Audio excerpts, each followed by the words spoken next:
Assalamualaikum warahmatullahi wabarakatuh. Halo Sobat FITK, selamat datang kembali di podcast FITK. Dan seperti biasa kita selalu kedatangan bintang tamu yang super duper spesial banget ya. Halo, selamat siang Mas Abdurrauf. Selamat siang Mbak. Boleh perkenalan dulu sama Sobat FITK. Halo Sobat FITK, dimanapun kalian berada, perkenalkan nama saya Abdurrauf. Saya sekarang mahasiswa akhir semester 8. Alhamdulillah kemarin barusan yudisium dan sedang menunggu wisuda. Saya berasal dari Kabupaten Bengkalis, Riau. Oke, Masya Allah, jauh-jauh dari Riau menuntut ilmu di sini. Benar sekali. Ini nggak perlu bilugatil Arabiyah kan ya? Kalau bisa, ayo aja. Jangan ya, jangan. Tapi kalau misalkan Sobat FITK tahu, jadi Mas Abdurrauf ini meskipun jurusannya pendidikan bahasa Arab, tapi sudah meraih beberapa prestasi nih. Salah satunya adalah juara Musabaqah Fahmil Quran, juara debat bahasa Arab juga ya Mas. Kalau boleh tahu awal mulanya buat ikut ke dalam kejuaraan-juaraan ini kayak gimana ceritanya Mas? Ya Mbak, sebenarnya saya itu dari keluarga, dari kampung, dari sekolah dulu itu sudah dilatih untuk jiwa kompetitif itu ada. Mulai dari SD, mulai dari SMP, SMA, MTS, MA saya sudah sering ikut Mbak. Oke, sudah ikut Musabaqah Fahmil Quran terutama ya. Alhamdulillah di MA itu saya ikut sudah sampai ke tingkat MTQ nasional di Kalimantan Selatan tahun 2022. Yang alhamdulillah waktu itu dapat nomor 3. Nah, ketika udah masuk ke kuliah, saya sadar nih bahwasanya pembelajaran itu tidak hanya cukup di ruang kelas saja. Pasti kita butuh pembelajaran di luar kelas. Apa implementasinya? Salah satunya ya dengan lomba-lomba itu tadi. Saya ikut Musabaqah Fahmil Quran, ikut debat bahasa Arab. Nah dari situ ya saya dapat banyak pembelajaran. Selain itu juga dapat prestasi. Masya Allah. Tapi kira-kira kalau kayak gitu belajarnya otodidak kah atau mungkin ada komunitas yang menaungi selama di UIN Malang ini? Pastinya kita membutuhkan komunitas Mbak. Kalau belajar sendiri mungkin bisa, tetapi perkembangannya mungkin akan lama. Karena itu kita butuh rangkulan dari komunitas agar ada teman, agar ada mentor yang mampu membimbing kita begitu.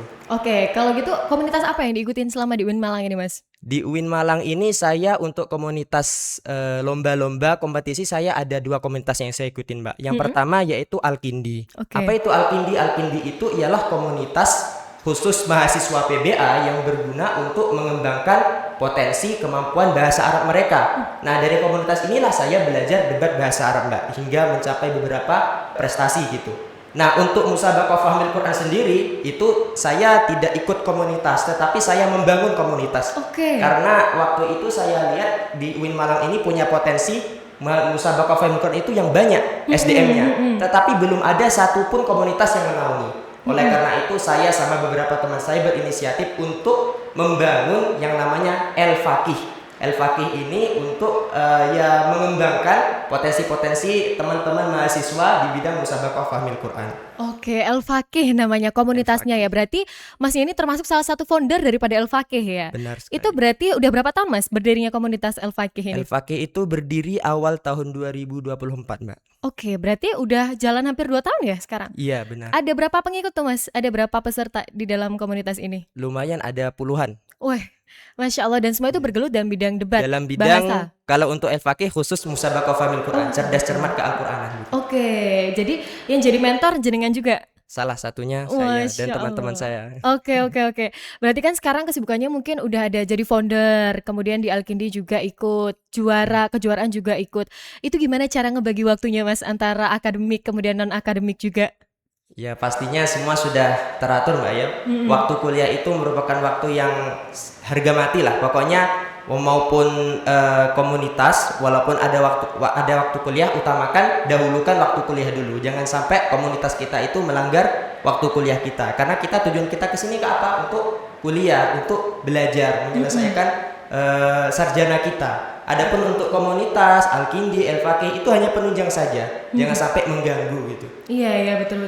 Mungkin karena prinsip Masnya ini adalah mendahulukan kuliah dulu ya. Akhirnya sampai bisa publikasi jurnal. Benar. Masya Allah, itu publikasinya baru tahun ini atau mungkin tahun lalu Mas? Nah, publikasi jurnal itu sebenarnya yang saya tulis di situ merupakan output dari kegiatan saya student exchange di Paris kemarin. Oke. Salah satu outputnya itu ialah harus publish jurnal terakreditasi Sinta 2. Alhamdulillah waktu itu saya tulis jurnalnya, saya submit dan alhamdulillah publish. Nah, itu salah satu bentuk outputnya Dari student exchange dari itu ya? student exchange itu tadi. Oke, kalau kita bahas publikasi jurnal dulu, kira-kira ini ngebahas soal apa atau mungkin judulnya boleh di-spill dikit, Mas? Nah, kebetulan saya itu mengambil dengan kemampuan saya dan sesuai sesuatu yang saya sukai yaitu mengenai paham Al-Quran.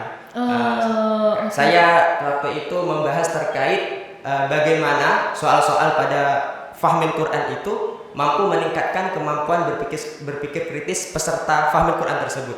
Karena yang saya lihat soal-soal paham Al-Quran itu tidak hanya low saja, ada juga yang hot juga. Nah, jadi itu kita teliti lah bagaimana hal itu bisa berpengaruh kepada kemampuan berpikir kritis peserta-peserta paham Al-Quran. Oke, tadi udah Masnya sempat spill ada student exchange ya. Padahal mau saya dibahas di akhir supaya gong, ternyata udah di-spill dulu tapi nggak apa-apa. Jadi kalau misalkan Sobat FITK tahu, jadi Mas Abdurrauf ini adalah salah satu dari fully founded delegation student exchange di Paris ya, dan juga termasuk best presenter konferensi internasional. Boleh diceritain dong Mas, gimana pengalamannya kok sampai bisa student exchange dan dapat best presenter nih? Ya, yang untuk student exchange itu sebenarnya saya ikut yang batch kedua ya, yang ke Paris. Waktu batch pertama, waktu ke Turki itu saya nggak ikut karena kurang tahu informasi. Nah, yang batch kedua, proyek Paris ini saya tahu informasi itu. Nah, itu saya kejar banget mau ikut karena belum pernah keluar negeri, Mbak. Nah, mendengar ada informasi seperti ini, peluang seperti ini ya saya kejar. Alhamdulillah melalui 3 tahapan tes, mulai dari administrasi, kemudian tes bakat atau tes kemampuan akademik, kemudian tes wawancara bahasa Arab, bahasa Inggris, bahasa Indonesia, akhirnya saya lolos. Alhamdulillah di Paris kami dapat kesempatan untuk short course, untuk ya sejenis short course itu belajar di Sciences Po University di Paris. Nah, selain itu penampilan kami menampilkan budaya Indonesia di depan kantor UNICEF. Salah satu kantor yang ya melestarikan budaya di dunia, kantor UNICEF.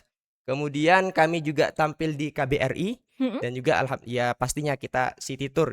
Oke. Nah, kalau menampilkan tadi itu apakah menampilkan juga bidang yang Mas Abdurrauf kuasai atau mungkin menampilkan kebudayaan dari kita sendiri? Kami hanya menampilkan kebudayaan dari ujung Aceh sampai ujung Papua kami tampilkan, Mbak. Wah, luar biasa sekali ya.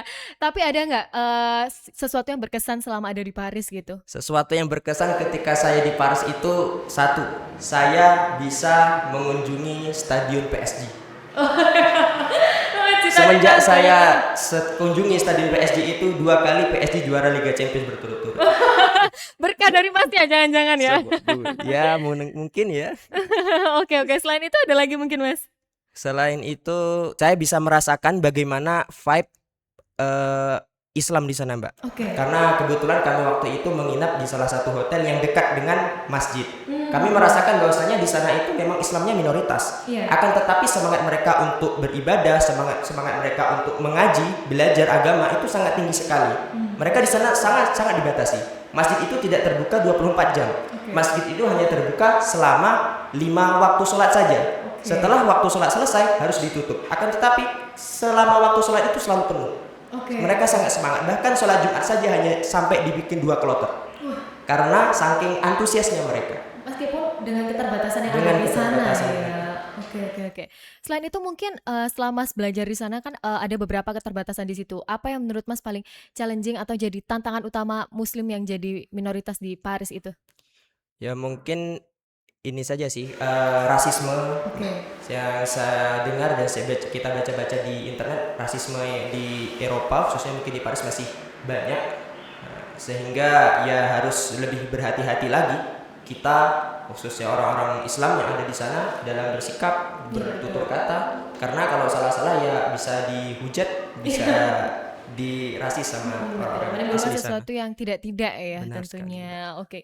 Dari semua pengalaman dari kejuaraan, pergi ke Paris hingga publikasi jurnal, kira-kira gimana respon orang tua Mas Abdurrauf ketika mengetahui semua itu?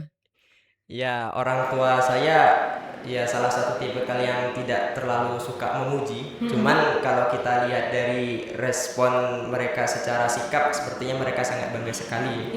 Sangat bangga sekali sangat bahagia. Saya bisa kemana-mana, apalagi orang kampung kan, orang kampung itu sering cerita ke tetangga-tetangganya. Yang saya tahu, emak saya, bapak saya sering cerita, saya pernah ke sini, saya pernah ke sini, ya sepertinya itu salah satu bentuk kebanggaan mereka. Oke, baik. Tapi apakah ada kiat-kiat khusus yang Mas Rauf jalani selama ini? Entah itu dari restu orang tua atau mungkin amalan-amalan yang dijalankan nih? Ya pastinya jangan sampai lupa dengan doa kepada orang tua ya. Iya. Nah, minta doa kepada orang tua, kemudian ibadah-ibadah wajib itu sesuatu yang ya tidak boleh ditinggalkan pastinya, dan ibadah-ibadah sunnahnya itu juga penunjang terkait apa yang ingin kita harapkan. Masya Allah, tentunya tidak lepas dari restu kedua orang tua juga, Pastinya. ibadah pada Allah jangan sampai tertinggal juga Pasti. ya. Kemudian adakah next plan setelah misalkan ini kan tinggal nunggu wisuda aja nih. Benar. Nah, kira-kira apakah sesuatu yang diharapkan di kehidupan kedepannya mungkin? Atau mungkin ingin jadi apa Nah, kira-kira? ya. Saya setelah ini insya Allah akan lanjut studi ya, karena saya rasa pendidikan atau kemampuan akademik hanya terbatas di sarjana ini kurang cukup. Mungkin saya akan lanjutkan mungkin di magister dalam negeri, atau mungkin kalau dapat kesempatan saya lanjutkan ke luar negeri.